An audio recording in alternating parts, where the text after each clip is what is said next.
Hello and welcome back to the Shaky Sonnet Show. Here we are once again in the Sonnetarium at the bottom of the down staircase in the permanently sequestered remainders section of an unnamed local library, which may or may not have a couple of lazy lions lounging on the front steps, waiting patiently for me to finish talking about the 1609 Quarto version of Shakespeare's 154 sonnets plus A Lover's Complaint.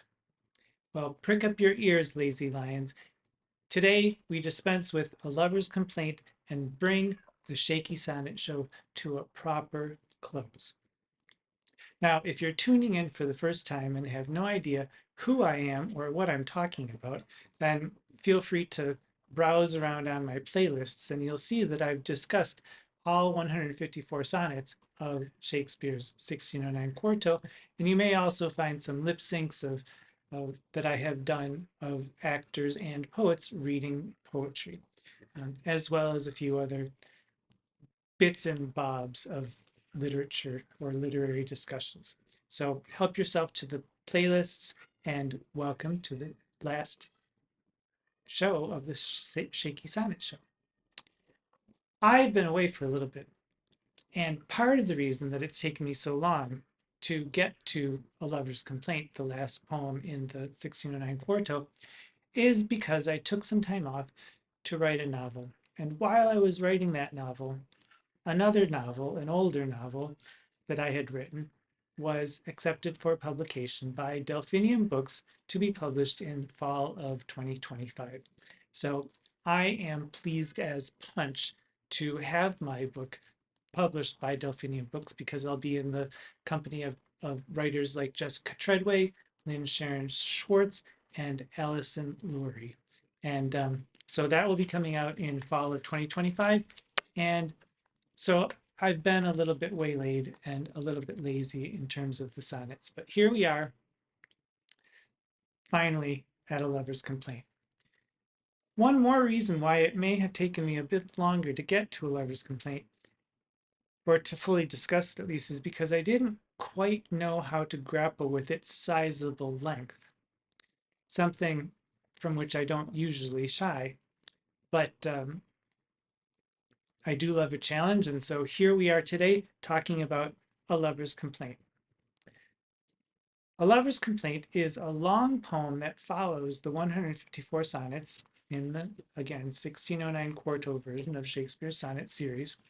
It's a long narrative poem written in rhyme royale, 7 lines per stanza in iambic pentameter with a rhyme scheme AB, AB, B, C, C. John Kerrigan, who is the editor of this version, the Penguin version of A Lover's Complaint, says in his introduction, he says this about A Lover's Complaint.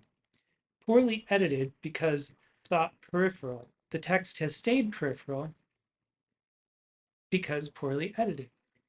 Hence, the editors of A Lover's Complaint find themselves with no real tradition to draw on. So a lot of people haven't really talked about A Lover's Complaint or studied it.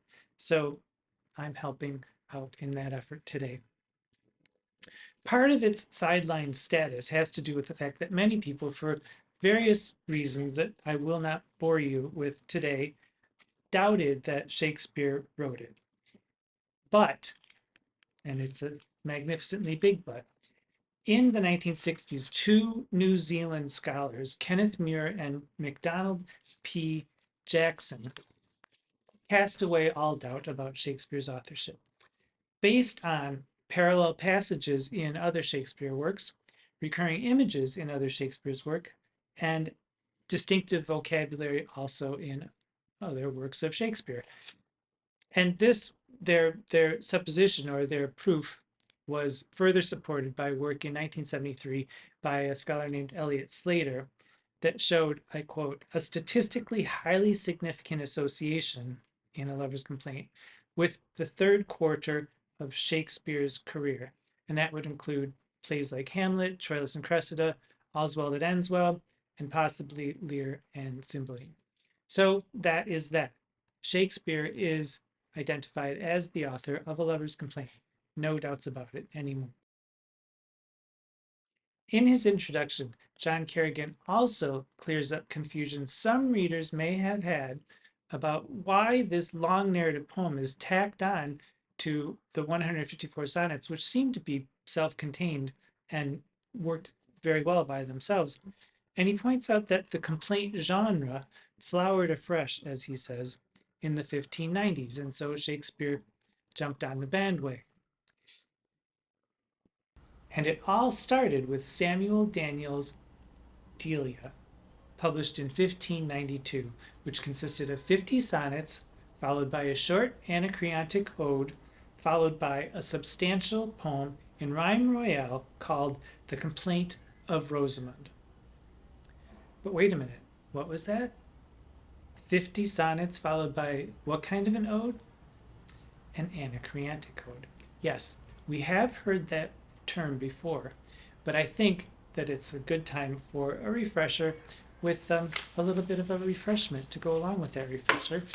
And today's cocktail party vocabulary word is brought to you by the Starlight Martini, which is part black Sambuca and part vodka. And it features prominently in my novel, which will be coming out in fall of 2025 from Delphinium Books. So, by the way, don't drink and drive if you're looking for spoilers. But an Anacreontic poem is a poem written in the style of the ancient Greek poet Anacreon, known for his celebrations of love and wine. Anacreontic. Woo! Once again, don't drink and drive. So, Samuel Daniel's Delia, 1592, sonnets plus ode plus long complaint poem. Then in 1593, we have Thomas Lodge's publishing Phyllis, which is a sonnet sequence and an ode, followed by The Tragical Complaint of Elstred. And also in 1593, we have Giles Fletcher the Elder, who published Lycia, Licia, which was 52 sonnets, an ode, 3 elegies, and a concluding complaint poem. Thus, says Kerrigan, and I quote, when these first Jacobean readers opened Shakespeare's volume in 1609, they found something perfectly familiar. 152 sonnets in 2 groups, the young man group and the dark lady group, followed by 2 sonnets of Anacreontic matter, with the whole brought to a conventional close in A Lover's Complaint. They would have read the volume as a volume, and their sense of the parts would have been modified by the whole. So let us look and see how this very large thing fits into the whole. Now, it is composed, The Lover's Complaint is composed of 47 stanzas of 7 lines each for a total of 329 lines. And I've numbered the stanzas so that I'll talk about the stanzas, stanza 1, stanza 2, etc., as I discuss them. And spoiler alert, I will be talking about the full contents of the poem as I go along. So if you don't like spoilers, you can stop and read the poem and come back, or click on the description box. There's a link to G.R. Ledger's really wonderful website, which has the full poem of A Lover's Complaint, along with his really insightful commentary. So to begin, I'll just read the first 2 stanzas, and we'll go from there. From off a hill whose concave womb reworded a plaintful story from a sistering vale, my spirits to tend this double voice accorded, and down I laid to list the sad-tuned tale. Ere long espied a fickle maid full pale, tearing of papers, breaking rings a-twain, storming her world with sorrows, wind, and rain. Upon her head a plaited hive of straw, which fortified her visage from the sun, whereon thought might think sometime it saw the carcass of a beauty spent and done. Time had not scythed all that youth begun, nor youth all quit, but, spite of heaven's fell rage, some beauty peeped through lattice of seared age.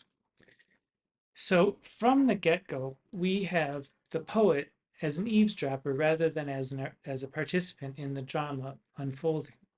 And immediately also we see a slew of Shakespeare's usual themes and obsessions. We have this sexualized language from off a hill whose concave womb. What kind of a way is that to describe a hill? I would like to know. But so we have the sexualized language. We have a doubling of everything everywhere in terms like reworded, sistering veil, double voice, breaking rings a twain, and echo, echo, echo all through the poem. And we also have his perpetual obsession with beauty and age and the ravages of time. He says that he talks about her face and says it's the carcass of a beauty spent and done, to which I say, ouch. And yet, spite of heaven's fell rage, some beauty peeped through lattice of seared age. So we learn that this fickle maid full pale is indeed still young, but her grief at having lost a lover has aged her or seems to have aged her. So she may look old, but she's not really old. And again, we have another of Shakespeare's obsessions, which is what appears and what is. So appearance versus reality. So we've got all of his obsessions all lined up. And he sets us up for a tale using the obsessions that he explored in the sonnets with the young man and the dark lady. But now we have a new subject. This fickle maid full pale is the subject of the entire poem now. And she has been abandoned by a young man who seems somewhat familiar. We may have seen him before in 126 sonnets. Now, the poet is a third person observer rather than a first person participant. And he hears the voice echoing off the concave womb of the hill. He sits down to listen and he sees her. And she's there crying, all googly eyed, her hair all a mess, just a big blubbering mess. And she's tearing up letters and taking jewelry out of her maund or her basket and throwing it all into the river while she's talking to herself. And finally, in stanza 8, we, meaning the reader, gets to hear her voice along with the poet. And she says, the first words that she says, she cried, "O false blood, thou register of lies, what unapproved witness does thou bear?" And this she's doing as she's tearing up the letters, because apparently the lover used his own blood as ink to write these love letters in order to woo her with the strength of his love and to prove that he really was in love with her. But this whole idea of false blood sort of also blows back in her face because she's got some false blood too, because the unruly passion that is running through her vein and is causing her to lust for this boy also contributes to her downfall. So false blood implicates them both. Then in stanza 9, we get suddenly another eavesdropper, an old farmer tending his cows. The old farmer also sees and hears this mess of a girl and wants to know what's what. And the way that he approaches her and asks her to tell him her story is again rendered in language that to me sounds very sexually suggestive. In stanza 10, so slides he down upon his grained bat, and calmly distant sits he by her side, when he again desires her, being sad, her grievance with his hearing to divide. So he wants her to tell him her story, but the way that it's written, he desires her, comma, being sad, comma, end line, her grievance with his hearing to divide. So there's a little bit of a delay in what the actual desire actually is. But so it's somewhat strange, I think. And the farmer, after he slides down on his grained bat, tells her that he's doing this out of the goodness of his kind old heart so that he can assuage her suffering ecstasy. Okay, I'm just saying that sounds a little dicey. So in stanza 11, if in fact there is any kind of sexual tension at all in his attentions to her, she sort of sets him straight right away by calling him father to let him know that he is much older than she is. And she assures him that though she may look old, she's old only because of her grief, but it's not that she actually is old. So she sets the boundaries there. And then she begins to tell her story. In stanza 12, enter the lover in more ways than one. And she begins to describe the lover, who is very similar to someone else we may have met once before in the sonnet series. The lover is gorgeous. He's vain. He is smooth as a snake. He's unscrupulous, and, as we shall see, he's also unfaithful. He's a horny little unfaithful rake, but he is just so handsome. On top of which, we hear in stanza 15 that his qualities were beauteous as his form, for maiden-tongued he was, and thereof free. So maiden-tongued, softly spoken, verbally blameless. So he couldn't possibly be a liar if he's maiden-tongued, because nobody who is maiden-tongued could be a liar, says the maiden-tongued, fickle maid full pale, who might just be lying to herself about how lustful she is for him too. And as if being maiden-tongued wasn't enough, we have in stanza 19 this. We hear that he did in the general bosom reign of young, of old, and sexes both enchanted.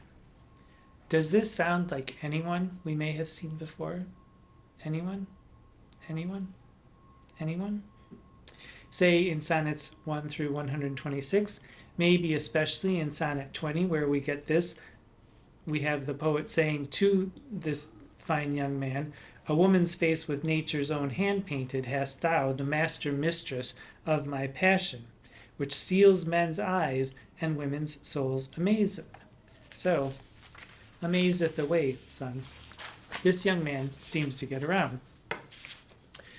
In short, the fickle maid full pale says, he bewitched me with his charms. And again, this harks back to sonnet 119. What potions have I drunk of siren tears distilled from limbecks foul as hell? And she says, he bewitched me. And so, in stanza 21,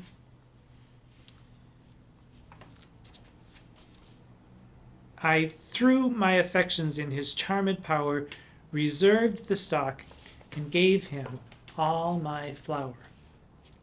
So that's one way to put it, I guess. In stanzas 22 through 26, she tells just how much she wanted him. She tried to listen to her own reasoning, but reason is not much of a match for lust. But she tried, and she tried, and she tried, until she heard him speak. And here, from stanza 26 through stanza 40, we hear the young man finally in his own extended, extensive song of woo. And here we go in his first words. The fickle maid says, and long upon these terms I held my city. She kept her fortress strong, her fortress. And long upon these terms I held my city till he 'gan besiege me. Gentle maid, have of my, this is the youth speaking now, gentle maid, have of my suffering youth some feeling pity. Those are the first words that we hear from him. And pity, we've heard that before. This pity thing is the trope of the lover who suffers under the weight of his own love or lust for a chaste maiden. And for the next 14 stanzas, it's all lover boy. And what a charm boy and a fake we have here. We do know this lover boy. He was all over the sonnets, and the advantage, though, is we actually get to hear more of his voice here than we did in the sonnets, but he does sound quite a bit like sonnets that we've heard, for instance, Sonnet 109 and 110. Sonnet 109, which begins, "Oh, never say that I was false of heart," and Sonnet 110, which says, "Alas, 'tis true, I have gone here and there." So essentially, he's saying, listen, babe, I've fooled around a lot. I mean, a lot. But nobody was you, which of course is true. Nobody was her. But just look at all the silly things people have given me. All these people who couldn't keep their eyes or their hands off of me. They've given me all these little trinkets. They've given me sapphires. They've given me rubies. They've given me pearls, diamonds, emeralds. Oh, yeah, and by the way, they've given me deep-brained sonnets. At least 126 of them if we're counting.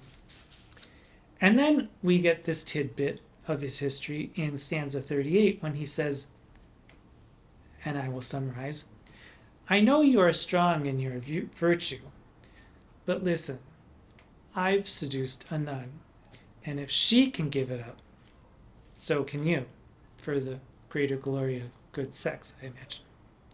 So after he finishes having his say, our fickle maid tells us in stanza 41 that he starts crying, sweetly crying, beautifully crying, gorgeously crying.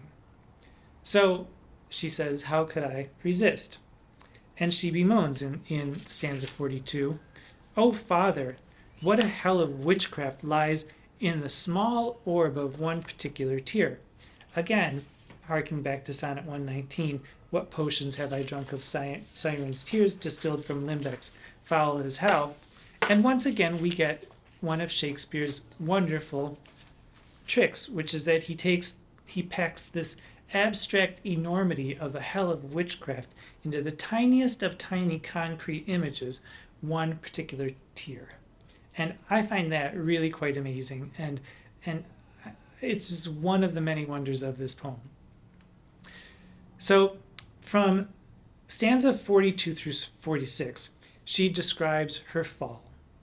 Partly bewitched, she's partly excusing herself, because come on, how could I resist? Until we get to the nub of it, so to speak, where she says, he's been working on my reason, until there my white stole of chastity I daft. So you could almost just see her just like stripping off her white stole of chastity and tossing it off to the side while they get down to business. And it's quite explicit, and it's quite thrilling to hear the way that it's beginning and the way that she has lost her chastity. And then the last few stanzas are written in this culminating ecstasy that leads up to a rather orgasmic stanza of stanza 47, with every line almost beginning with those "oh" ejaculations. And I will read sonnets 46 and 47 just so that you can get an idea of what it sounds like. So she's doffed her white stole of chastity, and then, thus, merely with the garment of a grace, the naked and concealed fiend he covered, that the unexperienced gave the tempter place, which, like a cherubin above them hovered, who, young and simple, would not be so lovered. Ay me, I fell, and yet do question make, what I should do again for such a sake.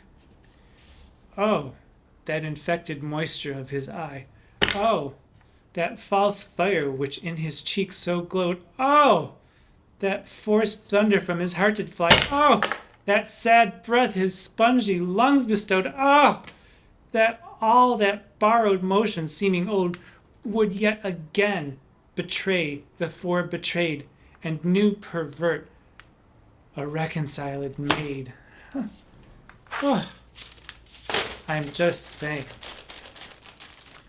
I'll have what she's having. So, in essence, sorry, not sorry. I do it all over again. Yes, you can, have your cigarette later. She's saying sorry, not sorry. I would do it all over again. And again, and again, and again, and again, if only I'm given the chance. So what do we make of this full text of sonnets, of the 154 sonnets plus A Lover's Complaint as a volume? As a review, we've got the first 126 sonnets from an older male poet narrator to a young man. The first 17 are exhortations to procreate. The next 109 trace the budding of the relationship, the complications of the relationship, the souring of the relationship, and finally, the ending of the relationship. Sonnets 127 through 152 focus on the older male poet narrator's relationship with a dark-haired, dark-eyed woman, and the complications and the ending of that relationship. In both sets of sonnets, To the Young Man and To the Dark Lady, both of those sonnets series involve duplicity, infidelity, crazy, crazy love, and uncontrollable lust. And in sonnets 153 and 154, we get the epitaph to both of those relationships, and we move from the specifics of the young man and the dark lady to love mapped on to mythological creatures, Cupid and Diana. So, to summarize the sonnet series, try as you might, love and lust will conquer you, and it will burn if it's not requited. In A Lover's Complaint, we get some similar themes, and I feel that it fits very nicely with and reflects back upon the sonnets beautifully. The only change being that the subject of love and love's vengeance is the fickle maid instead of the young man and the dark lady.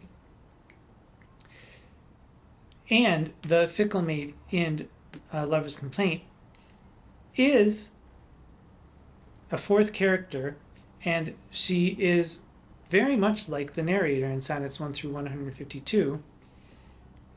She experiences the same travails in love, and love actually is not unrequited. It is returned for a short time and then retracted, but she, like our narrator in the sonnets, is left alone at the end.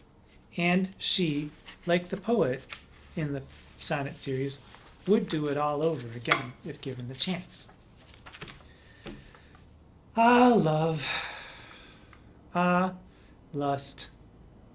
Ah, humanity. It's complicated, isn't it? So, now, the fat lady has sung, and it is all over. Shakespeare's 1609 Quarto of 154 sonnets and A Lover's Complaint. So what is next for Tootight Lautrec? I don't really know. I may have to finish off the rest of Shakespeare's narrative poems, Phoenix and the Turtle, Venus and Adonis, The Rape of Lucrece. We shall see. Stay tuned. And until we meet again, please remember, the world is full of wonder, all you wonderful creatures, you, in the tiniest tiny things in your world. World. Wonder, wonders, wonder, wonder, wonder, wonder, wonder, wonder. Don't walk around with googly eyes. There is wonder everywhere. Pay attention. Until we meet again, I am Tootight Lautrec.